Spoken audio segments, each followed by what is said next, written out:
जीवन विषय प्रपंचों से भरा हुआ है और उन्हीं विषयों से हमें दुख मिलता है। कहते हैं विषय सुख दुख देते, दुख दाता नहीं कोई। जीवन में जो दुख आता है वो कोई दूसरा देने वाला नहीं है। अगर जो हम कहें कि कोई भगवान, कोई देवी, ईश्वर, परमात्मा, खुदा, गॉड, अल्लाह हमें दुख देता है, ऐसा नहीं है। हमारे कर्मों के माध्यम से हमें दुख मिलता है, हमारे कर्मों के माध्यम से हमें सुख मिलता है। कर्म सुधार लें तो न सुख है न दुख है। अगर जो हम किसी को गाली ना दें तो हमें उलट के गाली कौन देगा? किसी को हम मारे ना तो हमको कौन मारेगा?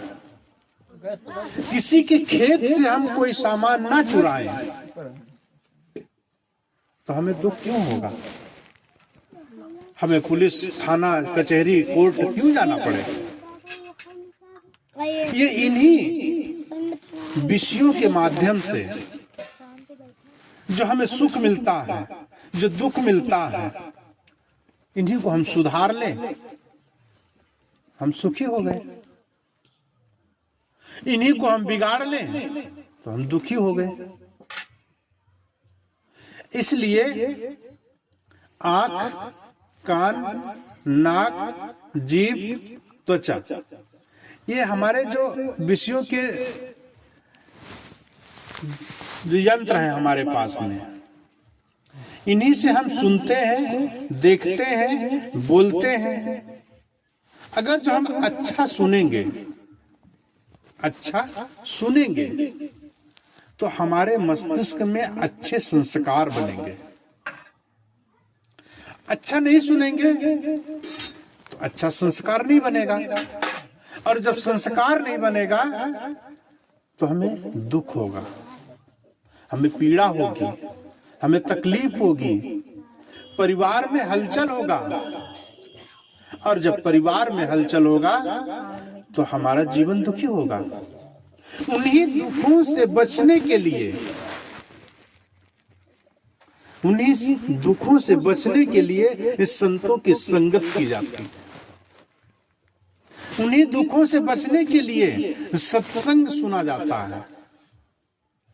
इसलिए कहते संगत कीजिए साधु की, संगत कीजिए साधु की।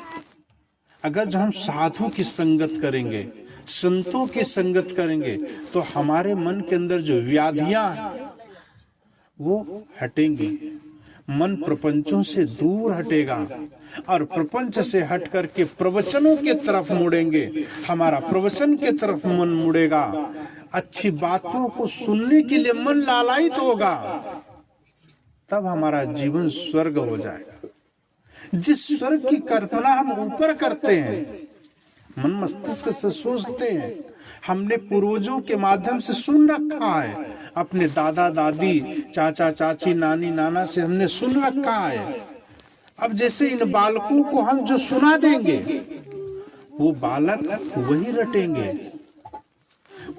इनका मन मस्तिष्क पूरा खाली है। अब उन विचारों को हम कैसे इन मस्तिष्क में हम भरना चाहें? माँ के पेट से ही बच्चा सुनना चालू कर देता है, उसके संस्कार वहां पर बलिष्ठ होते चले जाते हैं। आप दोनों संबंधों से आप बच्चा पैदा होता है, आप दोनों लोग चाहें तो बच्चे को कौन सा महापुरुष बनाना है, अपने अंदर का दृढ़ संकल्प कर लें तो आप नानक, बुद्ध, कबीर, महावीर, दादू, दरिया, गीसा, पलटू, ऐसे महापुरुष आप बच्चे पैदा कर सकते हैं। लेकिन कब? जब उन बच्चों को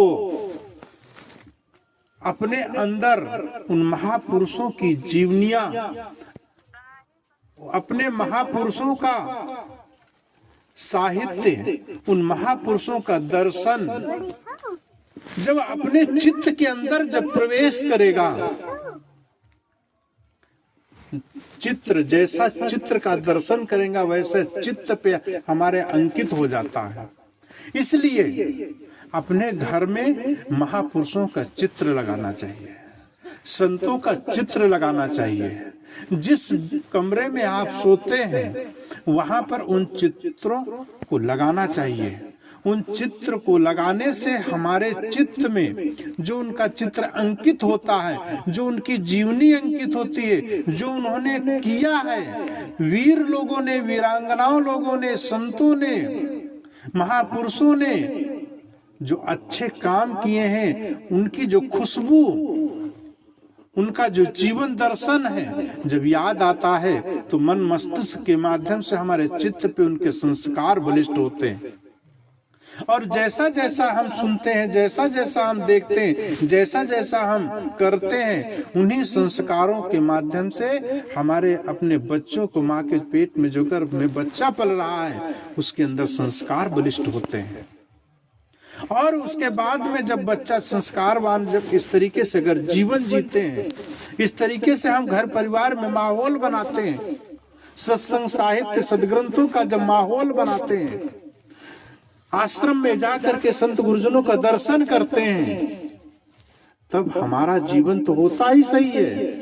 साथ में जो आपके नन्हे मुन्ने, जो आपके कंधों का जो भविष्य है, आपका भविष्य, आपके बच्चे हैं, उनका संस्कार अगर जो सही हो जाता है तो हमारा परिवार, हमारा जीवन, हमारा भविष्य सब सही हो जाता है।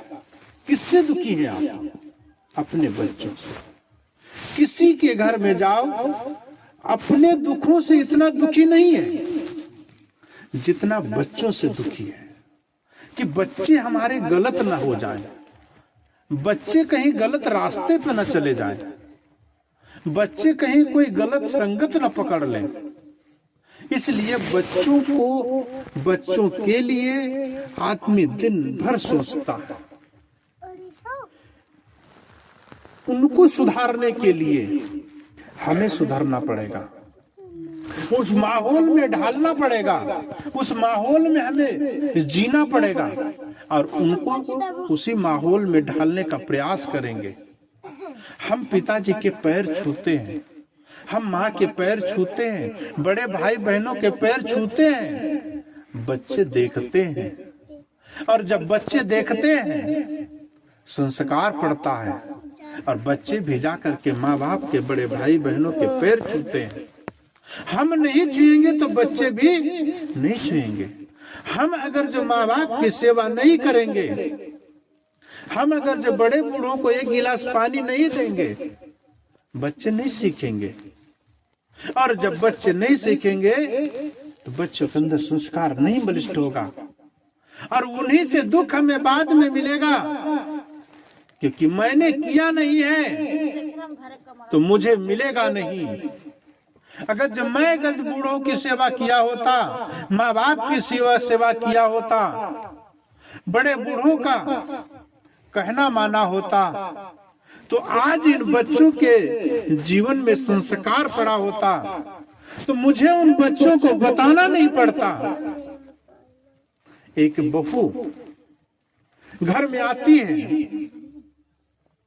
अगर जो सासू माँ जितना वर्क करते, जितना काम करते, जितने उसके अंदर संस्कार हैं, क्योंकि बहू दूसरे के घर से आई है, अकेली आई है वो, अगर जो उस बहू को सुधारने का आप सब लोग प्रयास करें, अपने माहौल में डालने का प्रयास करें, उसे देर न लगेगी। लेकिन पहले मुझे पहल करना पड़ेगा। सासू माँ अगर जो दीपक लगाती है, संत गुरुजनों के चरणों को छूती है, उनके चित्रों पे माल्यार्पण करती, अगरबत्ती घुमाती है, तो बहू आकर के देखेगी कि इस घर का माहौल इस तरीके से है, तो अब बहू इस तरीके से माहौल में ढलेगी। बड़ों के पैर यहाँ छुए जाते हैं तो वो भी आके पैर छुएगी। जैसा आपके घर का माहौल होगा उस माहौल में वह बहू आके ढल जाएगी। आपको बहू के प्रति रोना नहीं पड़ेगा, इसलिए हमें पहल करनी पड़ेगी। जीवन की शुरुआत हमें करनी पड़ेगी। जीवन का सुधार करने के लिए पहल हमें करनी पड़ेगी। आपको दूसरों को सुधारने का प्रयास नहीं करने की जरूरत है। संत गुरुजन क्या करते हैं? संत गुरुजन बोलने से पहले चलते हैं। अगर जो शायद गुरुदेव जी अगर जो त्याग, तपस्या, ज्ञान, वैराग्य से परिपूर्ण ना हो, स्वयं बीड़ी पिए, स्वयं दुर्व्यसन करे और वह गुरु आकर के आप लोगों को बोले कि बीड़ी पीना स्वास्थ्य के लिए हानिकारक।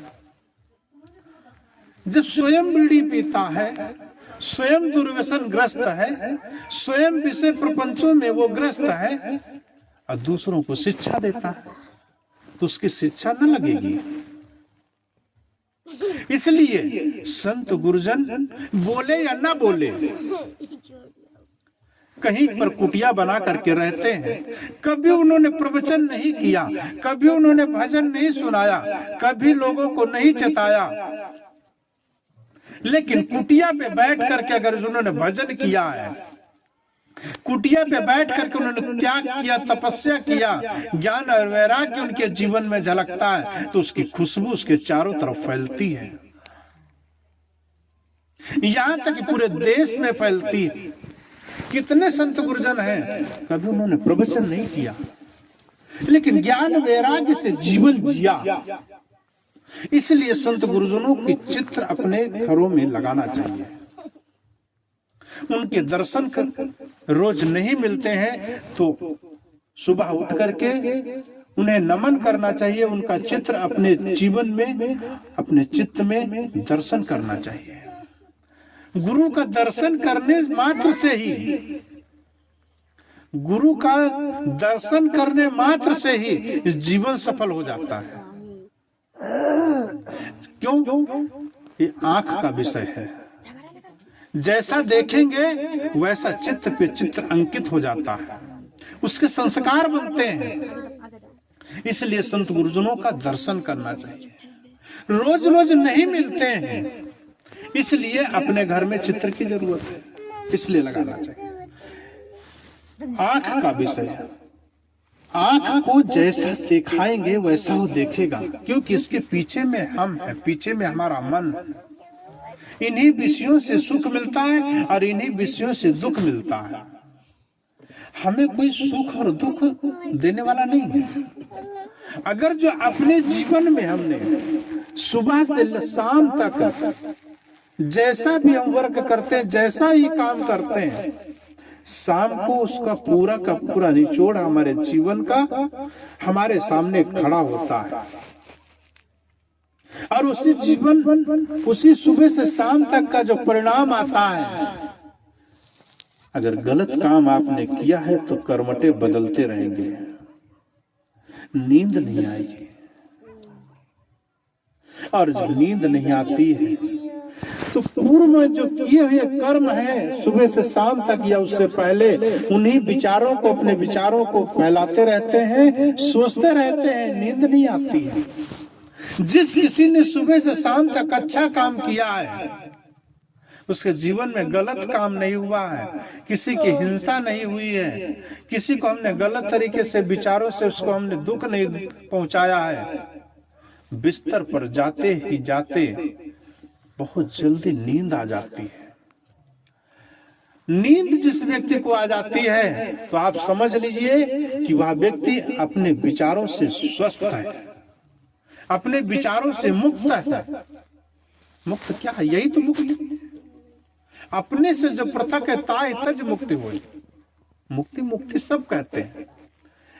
संतों के संगत में बैठ करके, गुरु के चरणों में अपने मन की डोरी बांध करके हमें भी धीरे धीरे धीरे धीरे सुधार का प्रयास होगा। उनके जीवन में, उनके ज्ञान से, उनके ध्यान से जितना हमें समय मिलेगा, अपने मन की डोरी अगर उनके में लगाते रहेंगे तो हमें सुख मिलेगा, शांति मिलेगी। लेकिन पूरा का पूरा जीवन जब बच्चा जिस तरीके से समर्पित करता है माँ के गोद में, उस तरीके से गुरुजनों के, संतों के चरणों में समर्पित करेंगे, जब अपने आप को हम समर्पित कर देंगे, तब हमसे दोष न होंगे, हमारे जीवन में गलत विचार नहीं उठेंगे। लेकिन होता कंठी पहने हैं, माला ले लिए हैं, संत गुरुजनों को उपदेश ले लिए हैं, लेकिन खान पान नहीं सुधरता है, वाणी विचार नहीं सुधरता है, जीवन अस्त व्यस्त हो जाता है। इन्हीं जीवन के अस्त व्यस्त से बचना है तो सत्संग, साहित्य और सदगुरु का दर्शन, गुरुदेव जी का दर्शन, यह बहुत जीवन में जरूरत है। इसलिए अपने आप को चारों तरफ से हटा करके, विषय प्रपंचों से हटा करके, विषयों से पूरे टोटल से हटा करके, अपने आप में 24 घंटे में कम से कम गुरु का दर्शन, गुरु का ध्यान, गुरु की पूजा, गुरु का स्मरण करना चाहिए। गुरुजनों ने जो कुछ भी वाणी बोले, जो कुछ भी उनसे हमने सीखा है, 24 घंटे में कम से कम 10 मिनट, आधा घंटा, कुछ भी समय निकाल करके अपने जीवन के लिए हमने समय दिया, परिवार के लिए समय दिया, हमने घर खेती के लिए समय दिया, व्यापार के लिए समय दिया, अपने लिए कुछ तो कुछ समय अपने लिए देने से आपका कल्याण हो सकता है। लेकिन विषय प्रपंच में अपना पूरा का पूरा समय न गवाएं। जीवन क्षणिक है, पता नहीं कब यहां से कौन चला जाए। आज 2-4 साल 6 साल पहले साहब आए होंगे और पता नहीं कौन कौन गुजर गया होगा, किस किस को मुलाकात हुई, किस किस के दर्शन हुए, किस किस से मिलन हुआ, कितने लोग चले गए।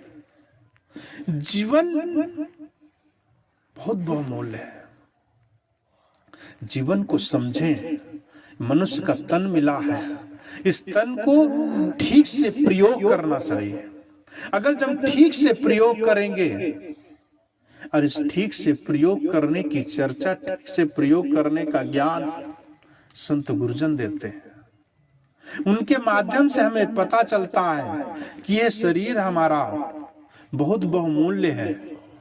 करोड़ों लाखों करोड़ों रुपया लगा देंगे, शरीर न मिलेगा।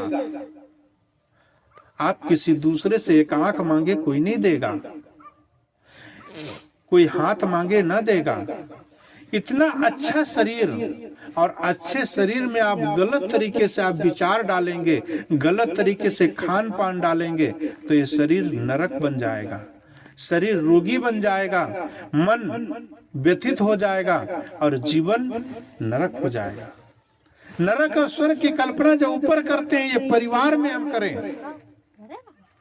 परिवार को स्वर्ग बनाए हम। परिवार के देवी देवता हैं, जो जितने आपस में भाई बहन, माता पिता, नानी नाना, चाची चाचा, जितने भी रिश्ते हैं, ये सब देवियां हैं, पुरुष देवता हैं। अगर जो देवियां देवता मानती हैं, तो देवता लोग अपने पत्नी को देवी माने। एक दूसरे को देवी देवता जब मानेंगे, तब आपका घर स्वर्ग बनेगा, तब आपका घर मंदिर बनेगा। अगर जो हम मंदिर बनाना चाहते हैं और हम वहां के देवी और देवता बनाना चाहते हैं, तो गुरु जी का स्मरण करें और उनका सत्संग सुने, साहित्य, और इसको समझें और समझ करके चलने का प्रयास करें। और इन्हीं प्रयासों से जीवन का सुख आपके अंदर झलकेगा। आप देखेंगे